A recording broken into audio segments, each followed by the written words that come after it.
Teman-teman semuanya, kembali kita bertemu di bincang santai seputar akidah dan pemikiran Islam. Dan pada edisi kali ini, alhamdulillah Bang Fajri bisa kembali membersamai kita. Ya, selamat datang Bang. Ya, sama-sama Bang Idris. Tempat kita yang sederhana ini, kita masih rindu nih penjelasan antum. Masih menarik versi saya nih Bang tentang am khuliqu min ghairi syai'in am humul khaliqun, itu opsi-opsi yang ditawarkan. Ini Allah ini penting untuk diseriusin memang, memahami tentang ayat tersebut.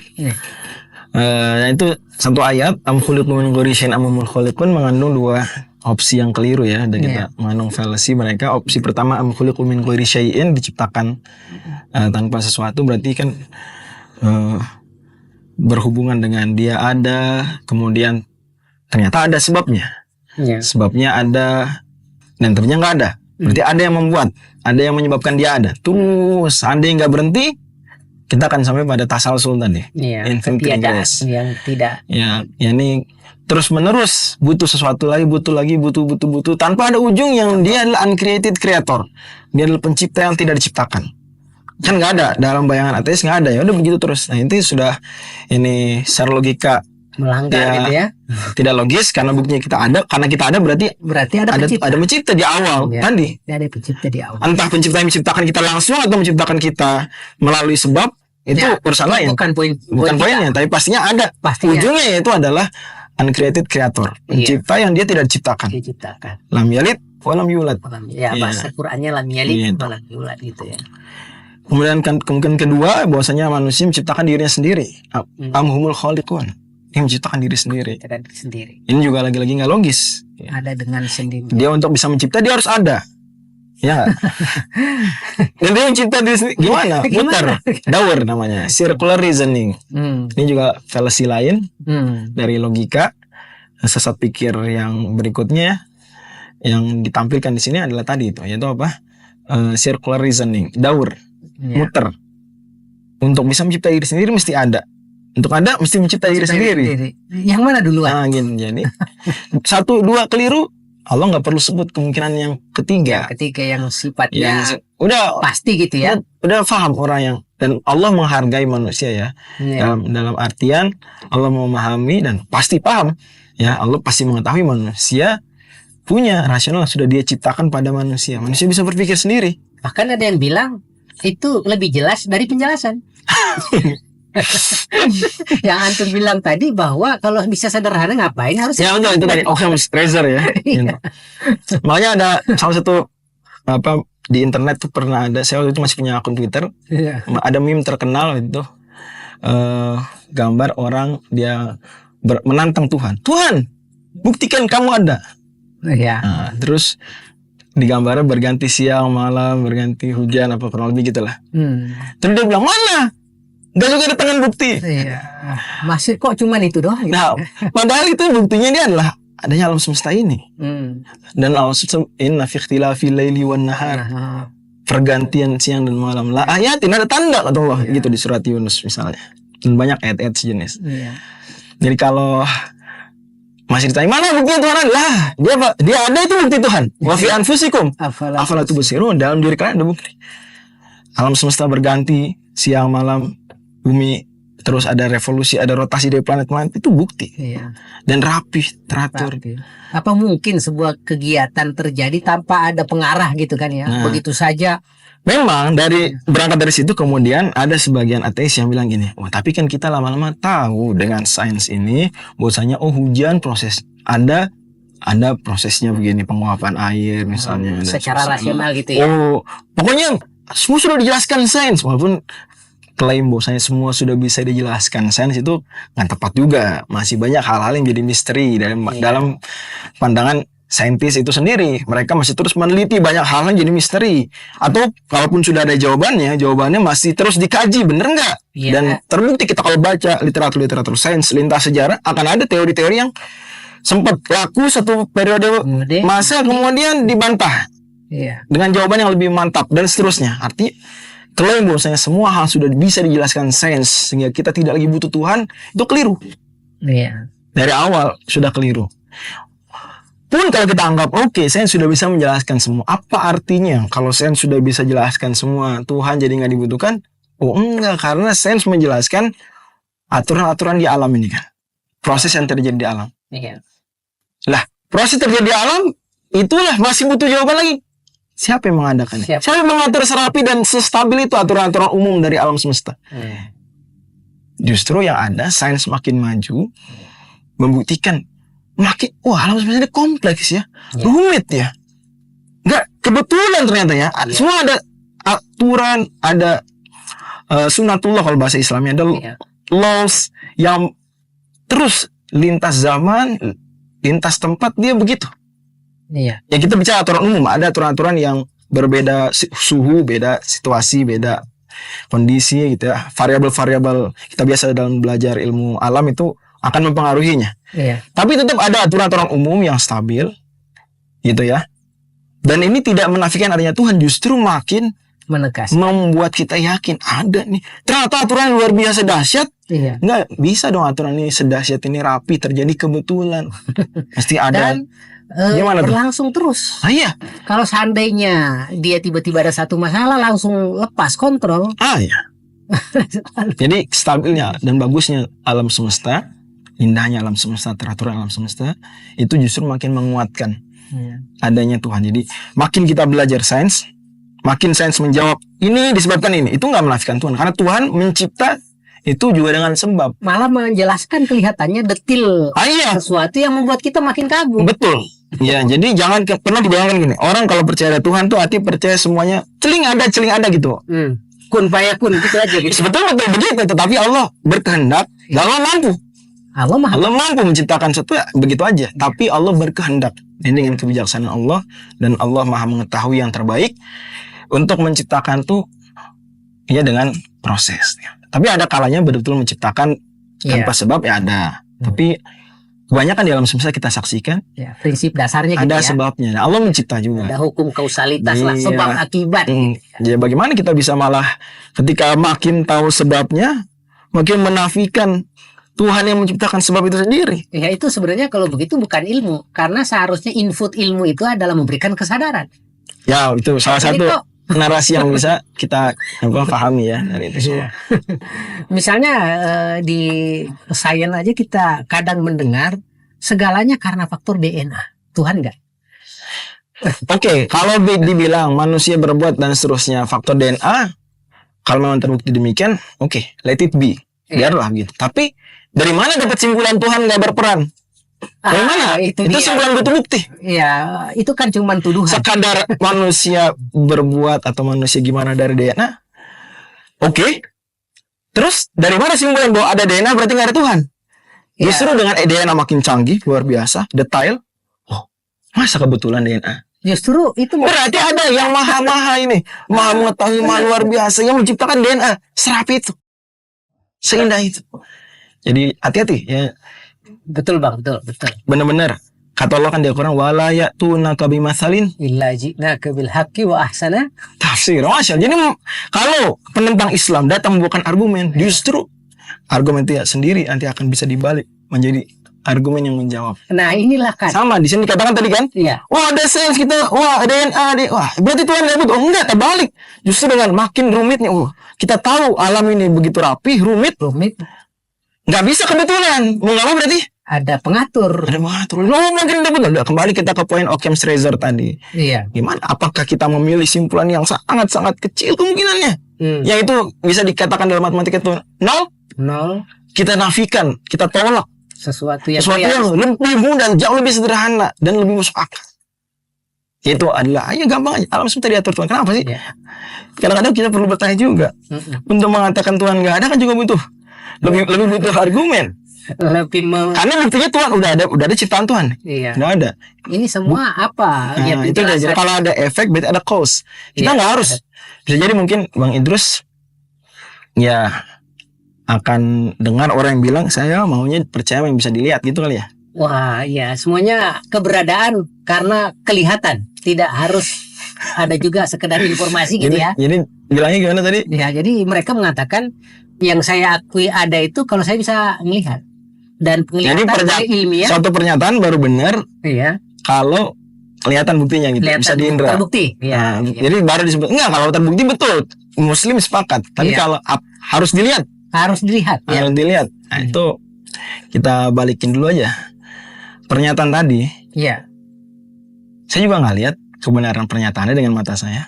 Ya, itu hanya pernyataan gitu ya. Pernyataan bahasanya satu pernyataan saya baru benar jika bisa dilihat. Pernyataan tadi saya bisa lihat nggak kebenarannya? Dengar doang. Oke, dengar itu kebenarannya bisa diindra nggak? Didengar mana kebenarannya ya? Iya. Enggak, berarti ya kalau kita pakai prinsip yang sama, pernyataan tersebut batal dengan sendirinya. Ya, self-refuted istilah. Batal dengan sendirinya. Batal dengan sendirinya. Pun pada akhirnya kalau kita bilang itu, kan kita Muslim juga katakan bukannya Tuhan gak bisa dilihat, Tuhan belum bisa dilihat, cuma itu doang yang dikatakan Muslim. Ini Muslim bukan tidak bisa dilihat. Iya, bahkan belum ada saatnya dilihat. Dan wajar manusia penuh dengan keterbatasan. Iya. Karena memang dibatasi. Dan Tuhan bisa berkehendak manusia baru akan bisa melihat dia di saat yang dia kehendaki. Nah. Makanya dalam keyakinan orang Islam kan ada hadis mutawatir ya dalam literatur keislaman. Mutawatir berarti otomatis akal tuh mempercayainya. Iya. Ya, tanpa perlu berpikir bahkan. Karena begitu jelas kebenaran riwayatnya tadi. Bahwasanya Nabi SAW bersabda, "Innakum sataruna rabbakum kama tarawna al-qamara lailatul badri la tudomuna fi ru'yati." Hadis Bukhari Muslim. Kalian akan melihat Tuhan kalian. Jadi memang enggak dinafikan, orang Islam enggak bilang Tuhan enggak bisa dilihat. Yani secara mutlak enggak, tapi sekarang aja lantaroni, tapi nanti di akhirat ya wujuh yauma idzin nadhirah ila rabbiha nadhirah. Surat Al-Qiyamah, melihat Tuhan. Iya. Itu satu ya. Jadi dua tadi. Satu dia self-refuted, pernyataan tadi sendiri nggak bisa dilihat kebenarannya. Iya. Dua juga orang Islam nggak menafikan, nggak menolak bahwasanya Tuhan memang nanti bisa dilihat, tapi ada saat. Ada saatnya, belum saatnya saja Tuhan. Dan sekadar ketidakmampuan kita melihat, ya ketidakmampuan kita mengindra bukan berarti sama sekali tidak bisa dilihat nantinya. Iya. Itu dua hal yang berbeda. Sekadar kita nggak tahu akan adanya bukti, bukan berarti itu bukti akan ketiadaan. Ya memang ini kan Bang, kita lihat nih antara bukti keagamaan dengan bukti kesayangan kan memang seringkali beda gitu ya. Iya. Seringkali gimana? Seringkali beda. Artinya gini, pembuktian masalah informasi ketuhanan dan goib versi Islam akan terbukti di saatnya, walaupun akan ada bukti mukjizat. Misalnya, tolong dong kata Nabi Ibrahim, tunjukkan kepadaku gimana engkau wahai Tuhan menghidupkan yang mati. Ya, kan sempat ditegur bahwa ente nggak percaya. Iya. Sudah percaya, cuman butuh penegasan. Ya hal-hal begitu artinya Islam pun menyatakan walaupun di dunia ada hal-hal dibuktikan. Iya. Ya, dan walaupun bukan itu yang utama karena kan ya, jadi memang Allah berkehendak sanurihim ya, di akhir surat Fussilat, ayatina fil afaq wa fi anfusihim, akan kami perlihatkan ayat-ayat kami pada diri mereka dan juga di alam semesta. Jadi memang ada tanda-tanda kekuasaan Allah itu ada berarti ada yang di luar. Ya, di atas makhluk semuanya ya. More powerful, yang betul-betul ngatur. Nah, kalau dikatakan agama dan sains nggak akur, itu agama mana dulu? Nah. Jadi ketika memang harus agak problematiknya adalah Muslim ketika diskusi dengan ateis, kemudian dia sebaris dengan agama, semua agama yang konon jumlahnya ada 4.000-an agama. 4.000 agama. Menolak ateis. Kemudian ateis bilang agama nggak cocok dengan sains. Itu satu sih problematiknya adalah karena kalau dibicara agama semua ya bisa aja Islam sesuai dengan sains. Agama lain banyak yang tidak sesuai. Dan dalam pandangan Islam agama lain memang keliru. Jadi ketika agama lain nggak sesuai dengan sains misalnya, ya memang agama mereka keliru. Lalu dijadikan ukuran. Jadi agama Islam pun begitu. Gitu. Itu sering terjadi, hati-hati. Diskusi seperti ini sering terjadi begitu. Orang Islam bicara melawan diskusi dengan ateis, satu geng dengan agama-agama, tapi agama-agama ini sebenarnya agama-agama salah menurut orang Islam. Agama. Dan itu keyakinan yang baku dalam Islam, absolut benar dan binding bahwa yang benar cuma Islam. Inna indallahi al-Islam, wa may yattabi'il islami dinan fala yuqbalu minhu. Ya, gimana? Iya, kadang mereka itu tidak memastikan juga ya, artinya tidak mengkonfirmasi Islam sebagai sebuah agama yang unik. Tiba-tiba dirumpungkan aja lalu. Ya. Apalagi kalau dia melihat agama lain adalah pola pikir bikinan manusia dan seterusnya itu. Oh, Islam juga begitu. Oh, enggak. Ini dua hal yang Nah, itu harusnya dia. nggak disamakan ya. Iya. Dan siapapun yang sudah sampai pada titik mengkaji Islam dengan agama lain harus jujur dan akan nampak bagi dia bahwa berbeda nih Islam sesuatu yang berbeda. Ya, saya ingat waktu sempat ramai di New York isu membangun musola di New York, salah satu bangunan penting di sana. Salah satu diskusinya adalah yang dinyatakan oleh orang punya kekuatan politik besar di sana, ini Islam beda dari agama lain. Nah, Ya, Islam kita ini butuh orang lengkap. yang bisa menyatakan begitu. Nah, oke. Ya. Lepas dari itu, Ya. jadi kembali ke tadi sains dan agama. Sains dan agama. Ya. Ya. Kalau dalam pandangan Islam sendiri nggak mungkin Ada. bertentangan. Allah lahul khalq wal amr, kata Allah di surat 7 ayat 54. Allah lahul khalq wal amr, milik Allah lah khalq, makhluk, ciptaan, termasuk di situ sains, aturan-aturan alam, wal amr, dan perintah ini agama, Al-Quran gitu ya, sunnah. Jadi nggak bisa bertentangan karena sama-sama lahu, sama-sama dari Allah subhanahu, milik Allah subhanahu wa ta'ala. Tapi kalau nampak seolah-olah bertentangan, maka satu hal yang harus disadari berarti ada yang miss dari salah satunya. Contoh, bisa jadi penafsiran terhadap ayatnya nggak tepat. Itu memungkinkan. Ini ulama bisa aja beda pendapat memahami satu ayat, salah satunya keliru. Pemahaman yang keliru ini, ya contoh ada ulama, kita nggak pungkiri, dalam buku tafsirnya, ulama belakangan sih bilang, satu orang di abad 7, satu orang di abad 10. Nggak perlu saya sebut nama. Tapi tafsir kedua populer, mengatakan bahwa bumi itu datar. Tapi hal tersebut dipungkiri bahkan sebelumnya oleh para ulama dan penafsir lainnya, bahkan sampai titik ijma, sepakat, konsensus sejak abad ketiga sudah ditulis konsensus tersebut bahwasanya orang Islam semua ulamanya sepakat bumi itu bola. Ya bola agak doang kalau itu pun dari kesalahan pikir gitu ya. Kalau dikatakan orang Islam kaum bumi datar, itu satu nggak sesuai dengan kenyataan. Gimana ulama Islam lebih dulu sepakat, dan kalau udah sepakat itu ada pendapat berbeda, dissenting opinion setelahnya nggak dianggap. Ya, kan abad 7 dan abad 10 Hijriyah tadi ya. Sementara ini sudah dari abad 3 Hijriyah. Kesepakatan sudah dinukil. Bahkan ayat Quran ada surat 39 ayat 5. Itu sangat jelas kata Ibnu Hazm, bahkan itu nas ya. Iya, teksnya. Teks tegas itu, nggak bisa dipungkiri. Tapi lepas dari itu, kalau ada yang bilang, oh ini ada penafsir abad 7, abad 10 yang bilang bumi datar, oh nggak sesuai dengan sains. Kita bilang berarti yang keliru apanya? Pemikirannya. Penafsiran, pemahaman terhadap, bukan Islam yang salah, pemahaman terhadap Islam yang salah. Atau kemungkinan kedua, dan itu sangat terbuka, yang keliru adalah rumusan konsepsi penelitiannya, sainsnya itu yang bisa jadi belum lengkap datanya atau kurang tepat memahami datanya, dan itu memungkinkan kita siapapun yang belajar sains tahulah bahwasanya sangat mungkin teori sains itu dinyatakan keliru oleh ilmuwan-ilmuwan setelah berikutnya. Ilmuwan setelah. Saya sendiri dulu kan pernah kuliah di jurusan kimia di UI, juga belajar juga. Maksudnya teori-teori atom misalnya soal atom itu berubah, ganti zaman, ganti teori. Ya, perkembangan. Nanti bisa aja yang sekarang kita anggap, wah ini benar sains, nggak sesuai dengan agama berarti salah. Bisa jadi teori sains yang bermasalah, kurang tepat, belum tepat. Kalau udah pasti sama-sama benar, nggak mungkin bertentangan. Nggak mungkin bertentangan kalau udah pasti. Berarti harus konfirmasi itu ya. Ada buku bagus tuh ditulis soal itu. Ini buku ditulis oleh Syekhul Islam Ibnu Taimiyah, ulama besar Islam yang wafat tahun 728 Hijriah, menulis buku Dar'u Ta'arud minal Aql wan Naql. Ini melerai anggapan kontradiksi antara akal dan wahyu. Gitu ya. Ya. Nih menarik nih Bang, bahwa sesungguhnya nalar gitu ya yang kita andalkan selama ini dalam kehidupan gitu, bahkan di bidang tertentu dianggap sebagai pemutus utama gitu ya. Ternyata ya nalar pun terkadang banyak kesalahan. Sementara wahyu ini kan sesuatu yang diberikan oleh Allah, hadiah gitu kan ya, sama Tuhan untuk membantu kita berpikir sederhana gitu ya, tapi fokus, presisi.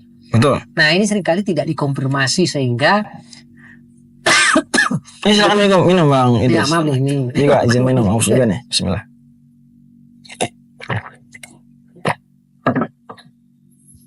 Iya, jadi karenanya seringkali orang menjadikan sains ini sebagai musuh agama kayak gitu ya. Dan tadi udah beberapa hal dilerai gitu. harus dilihat dulu mana sebenarnya yang paten antara wahyu dan rasio. Ketika dua-duanya sudah terverifikasi, terbukti, nggak bakalan bertentangan Yeah. gitu ya. Juga tadi udah disebutkan bahwa manakala ada yang bertentangan, sangat mungkin cara menafsirkan teks Qur'annya atau hadisnya bermasalah, walaupun sebenarnya faktanya di sains benar. Atau bisa lagi sebaliknya, fakta ini udah benar, ternyata di sainsnya bermasalah gitu. Ya, betul. Nah, itu banyak. Iya. Contoh orang zaman Nabi SAW gitu nggak percaya Isra. Isra aja nggak percaya lagi Mi'raj. Iya betul. Belum Mi'raj gitu ya, baru Isra yang gila udah. masih di bumi itu. Orang zaman sekarang ada nggak yang mengingkari Isra? Ini dari Mekah ke Al-Quds, kemudian balik lagi hanya dalam semalam. Ada nggak? Saya pikir nggak ada orang mengingkari zaman sekarang. Pesawat makin sains membuktikan bahwa Dan memang begitu. Sanurihim ayatin akan kami perlihatkan. Ini malah iya. Islam makin hari makin banyak penelitian, makin terbukti kebenarannya. Iya. Sadaqallah. Tapi kenapa kita melihat banyak saja orang yang dengan sains justru sains itu jadikan argumen untuk selalu menolak? Itu perlu ditanya juga yang bersangkutan itu dia saintis atau bukan? Ya itu dia. Seringkali dia bukan saintis. Ya, atau kemudian kadang-kadang ada faktor-faktor lain juga kita nggak pungkiri.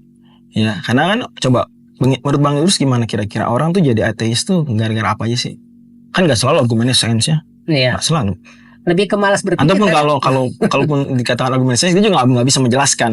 Nggak rujukannya apa? Misal contoh sering saya jumpai, saya beberapa kali diskusi juga. Iya. Saya pribadi dengan orang-orang yang seperti itu, juga dia nggak tahu juga. Berarti jangan-jangan hanya karena ketidaktahuan justru. Ya, itu bisa jadi. Iya. Bisa jadi, makanya tugas Muslim adalah menjelaskan. Jangan sampai diam.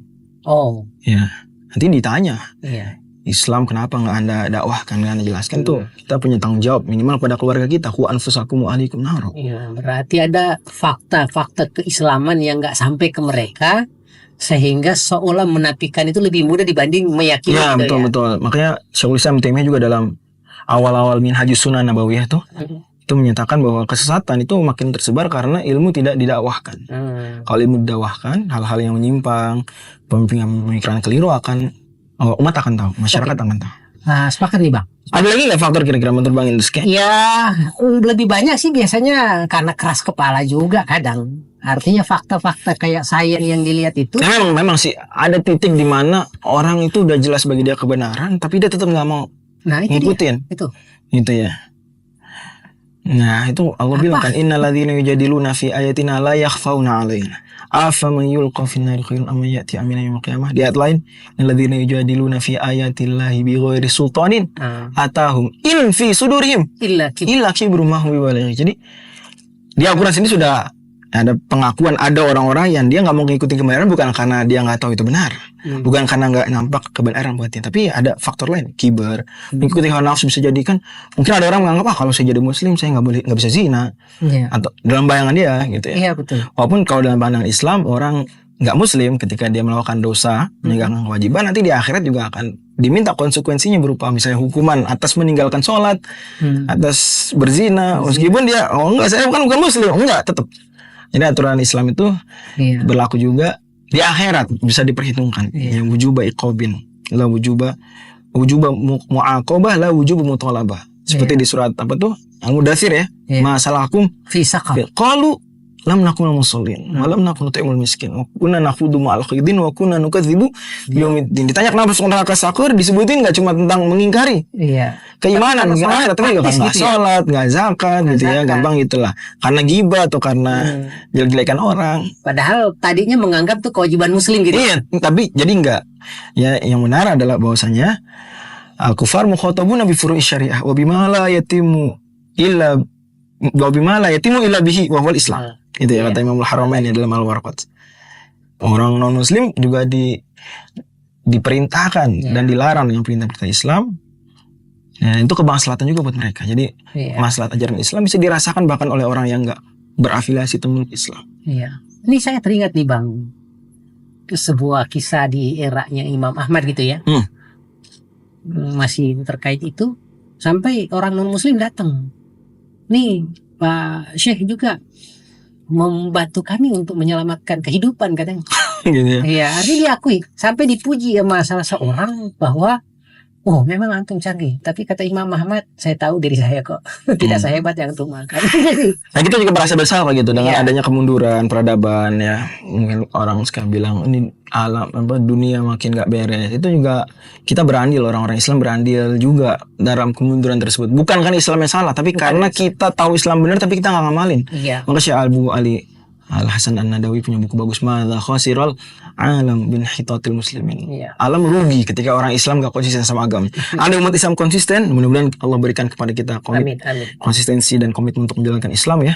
Maka yang merasakan kebaikan bukan hanya muslimin, tapi saja. juga bahkan siapapun. Bahkan yang ateis juga akan merasakan kebaikan itu sendiri. Ya, itulah sebetulnya di sejarah ada banyak fakta. Ya, ya gitu ya. Kalau kita mau ngambil pelajaran gitu. Ya. Tapi seringkali orang-orang yang malas mikir gini lebih praktisnya, adalah Jadi itu memang tadi salah satu faktor orang memilih ateis aja lah gara-gara ya dia nganggap lebih simpel bebas. hidupnya, lebih bebas. Jadi simpel. Nah, dan itu keliru karena pada akhirnya apa yang dianggap kebebasan kelak akan bawa kerugian. Kita terus di sesi-sesi yang lampau sudah pernah kita singgung ya bagaimana perzinaan itu bisa membawa kerugian bagi bangsa bahkan merusak institusi pernikahan, merusak institusi keluarga, membuat tadi ya populasi benar-benar nyaris hilang, butuh imigran, kesusahan akhirnya negara tersebut kehilangan identitasnya kan. Negaranya di satu kota bisa setengahnya atau lebih dari setengahnya imigran gitu. Itu awal mulanya gara-gara salah satu faktor besarnya.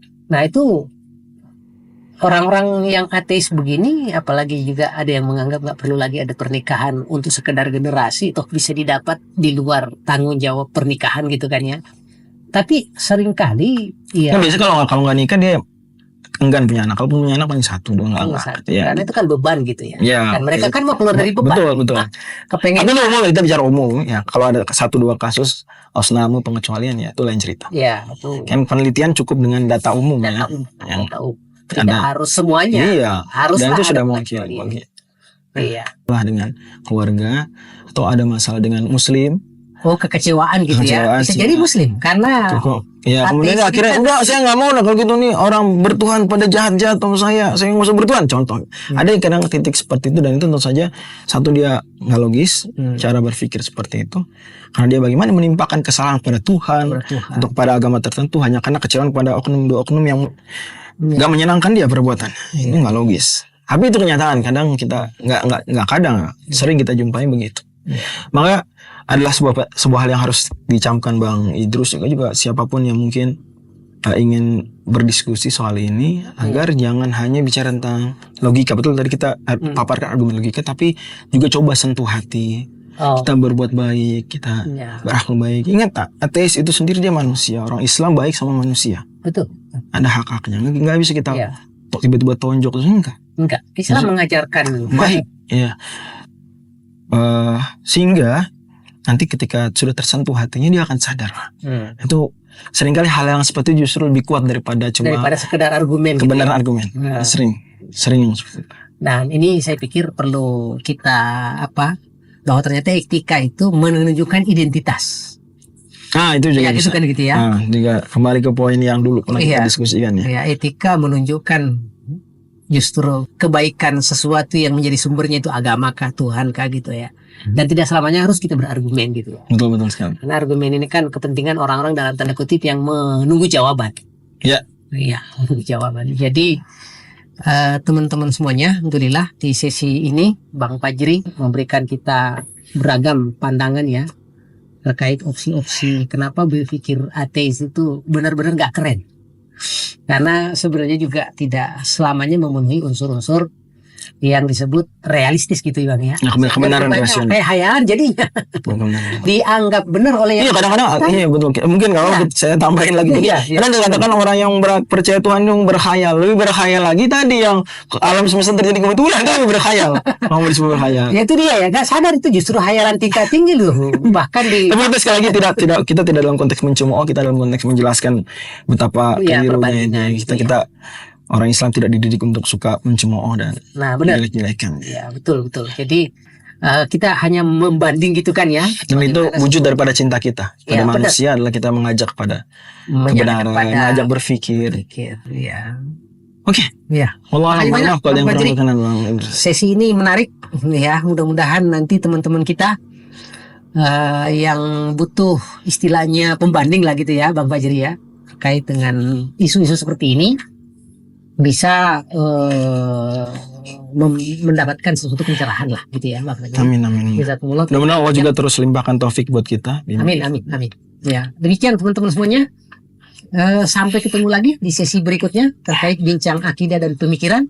Semoga ini sedikit memberikan pencerahan untuk bisa kita lanjutkan pada sesi-sesi diskusi berikutnya.